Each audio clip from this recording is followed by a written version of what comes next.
যখন শহীদদের আত্মা যখন আল্লাহর কাছে পৌঁছায়, আল্লাহ রাব্বুল আলামিন সেই আত্মাগুলোকে সবুজ রঙের কিছু পাখির মধ্যে প্রদান করেন এবং সেই পাখিগুলো আরশের নিচে লণ্ঠন আছে এখানে বসে থাকে এবং তারা জান্নাতের যে কোনো জায়গায় যায়, ঘুরে খাবার খায়, আবার ফিরে আসে।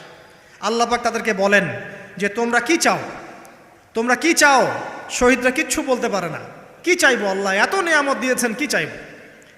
যখন আল্লাহ বারংবার প্রশ্ন করতে থাকেন তোমরা কি আর কিছু চাও, তোমরা কি আর কিছু চাও, তোমরা কি আর কিছু চাও, তখন শহীদরা শেষে বুঝে যে আমাদের কিছু না কিছু তো বলতে হবে এখন। তখন তারা বলে, হে আল্লাহ, আমরা আরও একবার পৃথিবীতে যেতে চাই এবং তোমার পথে জীবন দিয়ে আবার ফিরে আসতে চাই।